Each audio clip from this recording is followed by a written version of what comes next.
Hallo und herzlich willkommen. Ihr hört, meine Stimme ist immer noch nicht ganz okay, aber wir machen heute ein weiteres kleines Tutorial aufbauend auf dem Video, das letzte Update-Video, in dem dieses Auto ihr schon beleuchtet gesehen habt, zeige ich euch jetzt in diesem Video, wie das Ganze mit den Elementen von meinem Partner Illuminate Your Bricks beleuchtet wird. Ihr könnt momentan übrigens auch bei meinem Partner insgesamt 10% Rabatt auf die fertigen Sets bekommen. Dazu müsst ihr zum einen euch für den Newsletter kostenlos anmelden, dann bekommt ihr dauerhaft schon mal 5% und könnt das Ganze kombinieren mit folgendem Aktionscode, den ich euch jetzt hier unten im Video einblende. Damit erhaltet ihr nochmal bis zum, ich glaube, 10., ich muss gleich nochmal nachschauen, weitere 5% Rabatt. Also insgesamt könnt ihr es kombinieren, bekommt dann 10% Rabatt auf die Sets. Damit könnt ihr euch zum Beispiel verschiedene Technikmodelle beleuchten, verschiedene Star Wars Modelle. Es gibt auch jetzt Beleuchtungen für diese ganzen gebauten Köpfe von Marvel und von Star Wars. Und ihr könnt auch natürlich die ganzen Modular Buildings beleuchten. Schaut einfach mal rein. Link ist hier oben gleich, hier oben zu sehen und unten in der Videobeschreibung. Da schreibe ich auch nochmal den Code hin, den ihr extra bekommt. Und ja, wir werden jetzt dieses Auto hier beleuchten. Das heißt, wir brauchen vorne 2 Lichter, hinten die Rückleuchtung. Dann müssen wir diesen Blinker als auch diesen Blinker beleuchten, weil es ja ein Auto ist, das abbiegt. Das heißt, wir haben insgesamt 6 Beleuchtungen. Dazu brauchen wir dann nochmal ein Anschlusskabel. Das heißt, wir brauchen auf jeden Fall, ich hole es jetzt mal hier raus. Moment, ich habe es nämlich schon mal rausgeholt aus der Packung. Das hier sind die ganz einfachen, normalen Bitlights. Das heißt, die sind die hier. 15 cm Bitlight in der 4er-Packung. Die sind super, super toll dafür geeignet. Ich habe hier nur gerade noch eins verloren. Gerade hatte ich noch 4 in der Hand. Ansonsten brauchen wir eben, wie gesagt, den Konnektor. Das sind die hier. Müsst ihr natürlich nicht mit dem Konnektor einbauen. Könnt ihr natürlich auch direkt beleuchten und an ein Kabel anschließen.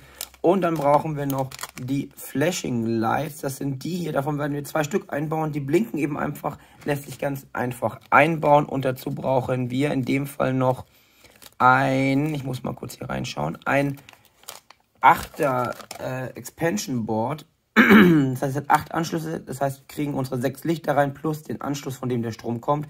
Das heißt, ein 8er ist das, was wir auf jeden Fall brauchen. Mehr brauchen wir in dem Sinne jetzt eigentlich nicht, um hier zu beleuchten. Ich muss nur mein fehlendes Kabel noch schnell finden. Das habe ich nämlich hier irgendwo hingelegt. Und dann fangen wir gleich an. Ich werde es gleich auseinanderbauen. Und dann geht es hier gleich los mit dem ersten Beleuchtungsarbeiten.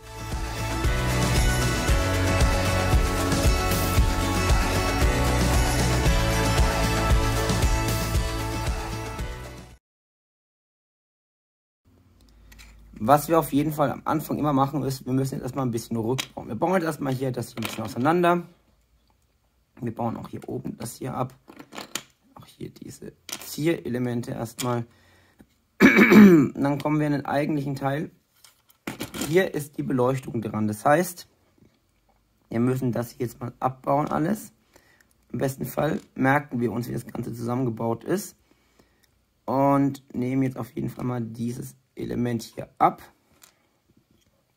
Dann haben wir hier unsere Bitlights. Das heißt, wir nehmen jetzt, da müssen wir uns überlegen, wie wir es machen. Ich werde jetzt einfach auf unten legen. Wir legen das hier so schön drauf. Das ist teilweise ein bisschen knifflig. Aber es ist natürlich sehr, sehr klein. Aber es hat natürlich dann eben den Vorteil, dass wir später die Steine und die Beleuchtungen überall super einbauen können. Also ich habe jetzt hier, wie ihr sehen könnt, hier drunter ist jetzt unser falsches Licht, muss ich sagen. Ich habe hier das falsche genommen. Wir brauchen hier ein Flashlight, ein Flashing Bitlight.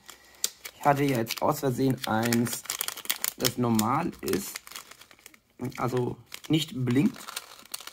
Dann nehmen wir jetzt hier mal eins aus der Packung raus. So. Machen wir mal die anderen gleich wieder rein. So, also machen wir es gleich nochmal. Das ist die Leuchte, die kommt jetzt hier auf diesen Brick drauf. Auf diese Plate besser gesagt. Ein bisschen schräg. Und dann versuchen wir das hier einfach so drunter zu bauen. Und funktioniert ganz okay. Ihr seht, das Kabel geht jetzt hier unten raus. Das Licht ist hier dahinter. Und da wir jetzt auch unsere Rückleuchten brauchen, werde ich die Rückleuchten jetzt mal hier reinbauen. So, Entschuldigung, ich musste mal kurz einen Cut machen. Die Post war nämlich an der Tür. So, wir nehmen jetzt die normalen Bitlights. Die setzen wir jetzt hier auf. Wobei ich überlege, die jetzt nach oben zu führen. Ich glaube, ich muss mir das mal kurz überlegen. Ist wahrscheinlich... Nee, ist eher nicht die bessere. Wir führen die auch nach unten. Das heißt, wir setzen die jetzt hier auf. Machen wir einen Stein da drüber. Müssen wir ein bisschen aufpassen, dass wir das Kabel da auch richtig reinkriegen. Das ist ein bisschen schwierig gerade wird. Deshalb überlege ich, ob ich die nicht ganz nach unten setze. Ob das nicht auch eine Möglichkeit ist, die unter diesen grauen Stein zu setzen. Man muss da immer ein bisschen tüfteln auf jeden Fall, was das angeht. Was die beste Idee ist, was die beste Möglichkeit für das Ganze ist. Und schauen wir mal, ob wir das hier überhaupt drunter kriegen. Könnte nämlich auch sich als schwierig erweisen, aber das gar nicht so schlecht ist. Das funktioniert deutlich besser. Ihr seht jetzt hier, das Licht ist da unten drunter. Ich glaube, das wäre eine ganz gute Idee, das so zu bauen. Dann kriegen wir nämlich hier gleich die Möglichkeit, das besser hier alles zusammenzubauen wieder. Das heißt, wir machen das nochmal runter und dann wird es interessant, denn wir müssen ein zweites Bitlight hier auch noch drunter bauen. Das wird in der Hinsicht interessant, dass wir das machen müssen. Ich mache mal kurz einen Cut. So, wie ihr jetzt sehen könnt, die beiden Lichter sind dahinter. Ich hoffe jetzt einfach mal, dass das ganz gut so funktioniert. Hier geht dann das Kabel von dem Blinker raus. Dann haben wir jetzt hier alle Kabel an diesem Element, die wir brauchen. Jetzt muss ich mal kurz nachdenken, wie das eigentlich mal aussah. Gute Frage. Das war auf jeden Fall dahinter dran. Und dann müssen wir mal schauen, wie wir die Kabel dann irgendwo hinbekommen, wo wir weiter arbeiten können. Das heißt, wir müssen uns mal anschauen, wie das hier drin eigentlich aussieht. Ob wir hier irgendwas verändern können. Denn das ist tatsächlich eine Sache, die ein bisschen kompliziert wird bei diesem Fahrzeug. Wir können hier hinten vielleicht ein bisschen was umbauen. Schauen wir mal, was passiert, wenn wir das hier alles rausnehmen. Wirklich benötigt wird das jetzt in der Form nicht unbedingt.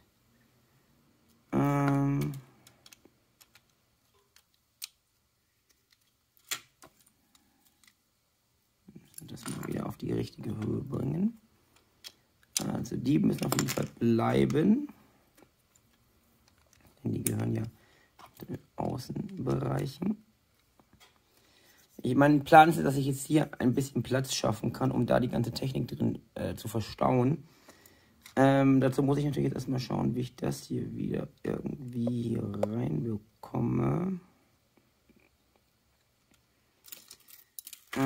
Das wird natürlich noch interessant. Ich muss mal kurz überlegen. Den können wir wieder einbauen. Dann haben wir hier unten immer noch unsere Lücke. Die da waren, glaube ich, hier so drauf, wenn ich mich ja richtig erinnere. Und das war dann hier so drauf. Daran können wir jetzt auch nicht so viel ändern. Aber ich glaube, das war eher so nur. Ja, das war eher so, damit wir hier dann, glaube ich, noch das da drauf bekommen. Da werde ich auf jeden Fall mal kurz überlegen müssen, wie wir das am besten hier alles einbauen. Und dann zeige ich euch gleich die Lösung. So, ich habe jetzt eine relativ gute Lösung gefunden. Wir setzen erstmal wieder das Element hier unten ein. Mit dem Auspuff, das bleibt wie es ist. Und dann nehmen wir zwei 1x1er Plates. Die setzen wir hier ein, wodurch dann hier neben eine Lücke entsteht. Durch diese Lücke führen wir dann jetzt unsere Kabel, die von hinten kommen. Und dann setzen wir dieses Element mit der ganzen Beleuchtung, wenn die Kabel unten durchgeführt sind, hier wieder ein. Führt dazu, dass die Kabel von hinten kaum zu sehen sind, also die verschwinden auf jeden Fall. Wir haben die jetzt schon mal im Innenraum hier vorne. Das heißt, von hinten ist das Ganze schon mal gut gelöst. Und jetzt als nächstes, wo wir jetzt da hinten großartig weiterbauen, wir müssen jetzt hier gleich noch ein bisschen weiter verkabeln. Holen wir uns erstmal unsere 8-fach-Verteiler raus, den wir auf jeden Fall brauchen. Und da können wir jetzt schon mal anfangen, unsere Kabel einzustecken. Immer darauf achten, wie rum das Ganze richtig ist. Das sieht man an den Kabeln. Also wenn es muss mit relativ einfach reingehen. Und auf jeden Fall, wenn ihr jetzt zu viel Druck brauchen würdet, um das Kabel reinzukriegen, dann stimmt auf jeden Fall irgendwas nicht. Und wenn ihr mal eins drin habt, könnt ihr euch auch am Design der Kabel orientieren. Die haben nämlich so eine kleine Einkerbung, ist auf dem Video vielleicht jetzt nicht so gut zu sehen. Jedenfalls haben wir jetzt schon mal alle Kabel von hinten kommend drin. Das ist ein bisschen instabil jetzt hier hinten noch, aber das stabilisiert sich dann auf jeden Fall, wenn wir von oben noch fixieren später. Der nächste Schritt ist, dass wir hier vorne erstmal die Motorhaube runternehmen, um hier unten an die Beleuchtung zu kommen. Dann nehmen wir mal das ganze Element hier vorne ab, soweit das möglich ist. Da muss ich selber mal schauen. Ist tatsächlich gar nicht so einfach möglich. Dann nehmen wir auf jeden Fall jetzt erstmal unser nächstes Flashing Light. Da brauchen wir noch ein zweites. Für den Blinker. Andere Kabel am besten gleich wieder aufräumen, damit die schön dort in den Packungen bleiben, in denen sie sein sollten, damit man später auch weiß, was ist. Und dann holen wir unser normales Bitlight. Das Bitlight setzen wir dann hier gleich schon mal mit rein. Das kommt jetzt hier gleich mal drauf. Da ist auf jeden Fall genug Platz drin. Das funktioniert schon mal gut. Dann mache ich hier nochmal die ganze Deko ab an der Seite. Und dann müssen wir hier noch unseren Blinker fixieren. Das ist jetzt vielleicht ein bisschen schwierig, weil wir das hier mit einer Hand ein bisschen fixieren müssen. Und dann müssen wir tatsächlich dazu noch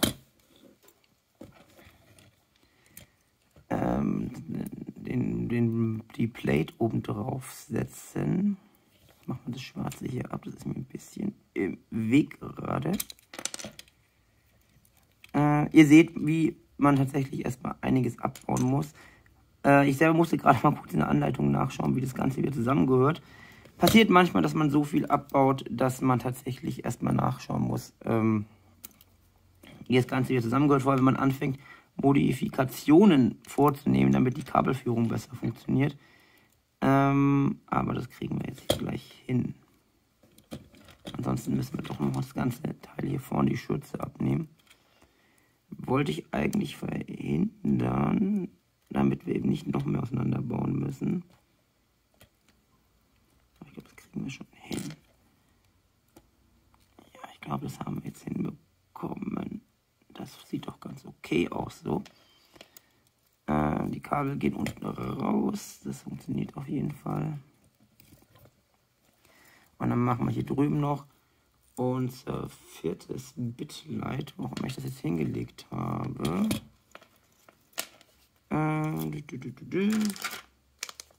Flashing Light. Bitlights liegen hier unten auf dem Boden. Ist natürlich immer super praktisch. Dann kommt das jetzt erstmal wieder in die Tüte rein natürlich. Das heißt, ich habe doch eins mehr gehabt, was ich dachte. Und es war mir einfach nur runtergefallen. Und ich war doch nicht so doof zu zählen. Grundsätzlich empfehle ich euch, wenn ihr irgendwas aus irgendwelchen Tüten rausnehmt, packt es gleich wieder ein. Denn so verhindert ihr später herausfinden zu müssen, welches Element in was ist. Und teilweise sehen die natürlich sich sehr ähnlich, vor allem wenn ihr Lichter habt mit Effekten, die dann natürlich doof wäre, wenn ihr zum Beispiel ein Flashing Light irgendwo einbaut, alles wieder zusammenbaut und dann auffällt. Das ist ja gar kein Flashing Light. Wäre natürlich ein bisschen doof. Es ist gerade ein bisschen widerspenstig. Aber das kriegen wir hin. Das kriegen wir da rein. So. Steinchen drauf. Das kommt auch wieder drauf. Der schwarze Stein war hier vorne. Und jetzt haben wir auf jeden Fall schon mal alle Kabel für die Lampen. 3 vorne, 3 hinten. Dann fehlt noch das Konnektorplättchen, das von unten kommen wird. Aber gleich muss ich mir erstmal überlegen, wie ich die Kabel jetzt von hier nach da hinten in den Innenraum führe. Das werde ich jetzt gleich nochmal machen ohne euch. Und dann zeige ich euch gleich nochmal die Lösung des Ganzen. So, noch eine kleine Zwischeninfo. Ich habe jetzt hier unten die Konnektorplatte angebracht. Die ist mit 2 Plates, weil ich gerade keine 2 Zweier-Plates gefunden habe. Hier unten fixiert auf die richtige Höhe. Wenn ihr mit diesen Konnektorplates arbeitet, müsst ihr darauf achten, dass die Ausgänge der Kabel auf der gleichen Seite liegen. Wenn ihr es jetzt andersrum drauf baut, bekommt ihr später keinen geschlossenen Kreislauf. Dann habe ich das Kabel hier einfach hier unten durch diese schon vorhandene Lücke durchgezogen und hier mit diesem schon vorhandenen weißen Stein fixiert. Dann habe ich das Kabel einfach hier ordentlich unten dran. Und damit haben wir jetzt tatsächlich alle Kabel, die wir für dieses Fahrzeug brauchen, ja, am Auto angeschlossen. Jetzt müssen wir das Ganze noch hier vorne irgendwie Weg nach in den Innenraum finden für die ganzen Kabel. Und dann müssen wir noch alles in diesen großen Konnektorplatte stecken und alles drin verstauen. Und dann sind wir in dem Sinne eigentlich schon fertig. Wir müssen natürlich alles wieder zusammenbauen. Aber es sieht noch mehr aus, als es ist. Wenn man sich ein bisschen reingefuchst hat, funktioniert es ganz gut. Und wie gesagt, ich suche jetzt einen Weg, das hier reinzukriegen. Und dann schauen wir uns das gleich nochmal an. Ich habe jetzt einfach entschieden, die Kabel da unten durch das schon vorhandene Loch durchzuziehen. Und jetzt kommt der spannende Teil. Wir werden jetzt versuchen, die ganzen Kabel, die hier drin sind, irgendwie hier drin im Innenraum zusammenzurollen, zusammenzupacken. Irgendwie es so hinzubekommen, dass wir auf jeden Fall keinen dass wir natürlich noch genug Platz haben und auch noch den Fahrer hier wieder reinzukriegen. Das ist natürlich bei einem so kleinen Auto wie dem hier alles ein bisschen schwieriger. Wenn wir jetzt, ihr habt ja letztens vielleicht gesehen, als ich das Wohnmobil beleuchtet habe, da war das eine relativ einfache Sache, weil eben wir durch den Innenraum im Fahrzeug natürlich sehr viel mehr Platz für alles Mögliche haben. Aber das hier, da ist das Kabel hinten durchgerutscht, ist eine andere Geschichte. Das ist natürlich schon ein bisschen fortgeschritten. Also ich würde euch empfehlen, erstmal größere Fahrzeuge zu beleuchten. Hat natürlich immer den Vorteil, dass ihr einfach mehr Spielraum habt, um eben Kabel zu verstauen und zu verstecken. Hier wird es natürlich jetzt auch eine kleine Herausforderung. Vor allem, weil wir eben so viele Kabel haben. Dadurch, dass das Auto ja auch noch blinken soll, vorne und hinten, haben wir natürlich noch mehr Kabel hier rumliegen. Deshalb müssen wir jetzt einfach mal schauen, wie wir das Ganze hier reinkriegen. Wird interessant. Ich werde es euch gleich nochmal zeigen, wenn alles eingebaut ist. Also, bis gleich. So, wer das letzte Update-Video gesehen hat, wird sich jetzt wundern, warum es jetzt wieder so aussieht. Das liegt daran, dass ich diese beiden Videos gleichzeitig gedreht habe, da ich natürlich das fertige Auto schon gebraucht habe am Ende dieses Update-Videos. Also, ich habe es tatsächlich hinbekommen, alle Kabel hier reinzustopfen. Es liegt ein bisschen im Innenraum, aber man sieht es von außen nicht so gut. Der Fahrer ist ein bisschen nach vorne gedrückt, aber wir haben tatsächlich alle Kabel im Auto drin. Ich war selbst überrascht, dass es am Ende funktioniert hat.